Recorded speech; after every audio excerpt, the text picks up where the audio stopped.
আমি এসেছি পাবনার সাথিয়ার একটি হাটে। বলা হয়ে থাকে উত্তরবঙ্গের সবচেয়ে বড় পশুর হাট এটি। সাপ্তাহিক এবং নিয়মিত হলেও এই হাটটিতে এখন যে পশু উঠেছে সেগুলো অধিকাংশই আগামী কোরবানি ঈদকে সামনে রেখে, এবং ব্যবসায়ীরা বলছেন এখান থেকে পশু সংগ্রহ করে আগামীতে যে বড় হাটগুলো বসবে বাংলাদেশের বিভিন্ন জায়গায়, সেখানেই এগুলোকে নিয়ে যাওয়া হবে। পশুর হাটে ঈদ কেন্দ্রিক ব্যবসায়ীদের ভিড় লক্ষণীয়। এখন গরু কিনে কয়েকদিন পরেই কোরবানির হাটে তুলবেন তারা। কিন্তু মৌসুমী ব্যবসায়ীদের বিরুদ্ধে গুরুতর অভিযোগ হল গরু মোটাতাজা করতে মাত্রাতিরিক্ত এবং ক্ষতিকর ওষুধ খাওয়ানোর। ঈদের আগে আশপাশের গ্রামে কিভাবে স্বাস্থ্যবান করা হচ্ছে কোরবানির গরু, সেই অনুসন্ধানে বের হই। এখানকার গ্রামের প্রায় প্রতিটি বাড়িতেই গরু পালন করা হয়। দ্রুত স্বাস্থ্যবান করতে ছেলের কেনা গরু দুটি দেখাশোনা করছেন নুরুল ইসলাম। সরল বিশ্বাসেই বললেন, নিয়মিত খাবারের সঙ্গে প্রতিদিন স্টেরয়েড জাতীয় ওষুধ দেওয়া হচ্ছে গরু দুটিকে। সকালে 2টা খাই, বিকেলে 2টা খাই। কিসের সঙ্গে? ওই খোল বসে সাথে মিশে প্লাস্টিকের একটা বালতি আছে, ওই 1 বালতি পানি দিই আর 1 বালতি ওই সব মিক্সচার দিই, দিয়ে 2টা বড়ি দিয়ে লবণ দিয়ে মা খাওয়া দিই। সেগুলো খাওয়ালে ক্ষতি হবে কিনা এটা কিছু বলবেন? ওটা আমার করে জানি গেলে আমরা জানিস না। এ বাড়িতে 8টি ষাঁড়ের দেখাশোনা করছেন খলিল। বললেন, প্রতিটি গরুর পেছনে দৈনিক খাবার খরচ 3 থেকে 400 টাকা। গরুর খাবারের ঘরে দেখা গেল নানা রকম ওষুধ। খলিল বললেন, চিকিৎসকদের পরামর্শ মেনেই এগুলো খাবারের সঙ্গে মেশানো হয়।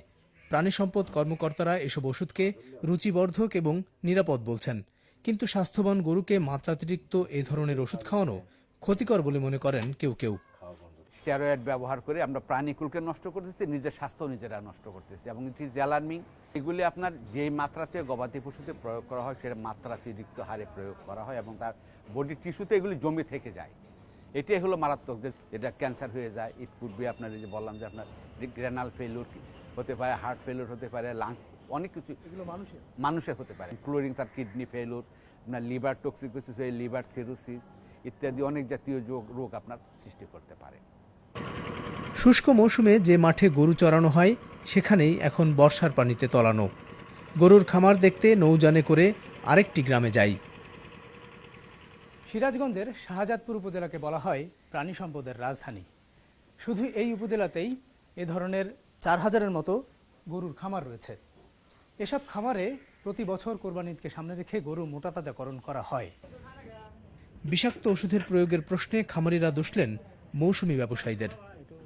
আমাদের প্রাকৃতিকভাবে এগুলো করা, আর যদি আপনি কেমিক্যাল দেওয়া বা ভিটামিন দেওয়া বা কোনো এগুলো আপনি নিয়ন্ত্রণ করতে পারবেন। কারা করে এগুলো? এগুলো আপনারা যারা সুবিধাভোগী ব্যবসায়ীরা তারা এগুলো করে, এবং আপনারা হাতের নাগালেই পাওয়া যায় ওষুধগুলো, এবং দামও খুব বেশি না। স্থানীয় বাজারে একটি দোকানে গরুকে খাওয়ানোর জন্যই ক্ষতিকর ওষুধ পাওয়া গেল। গ্রামে গঞ্জে ওষুধের দোকানে চাইলেই পাওয়া যায় যে কোনো ওষুধ। পর্যাপ্ত মাঠকর্মী না থাকায় ক্ষতিকর ওষুধের প্রয়োগ বন্ধে নিবিড় পর্যবেক্ষণ সম্ভব হচ্ছে না।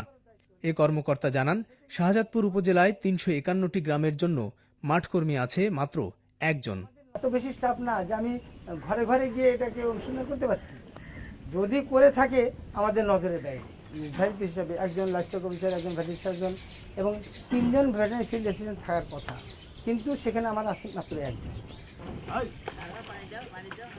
বিষাক্ত ওষুধে বড় হওয়া পশুর মাংস জনস্বাস্থ্যের জন্য ক্ষতিকর হওয়ায় প্রশ্ন উঠেছে, গরু মোটাতাজাকরণ পদ্ধতি শতভাগ নিরাপদ হবে কতদিনে? আবুল কালাম আজাদ, বিবিসি বাংলা।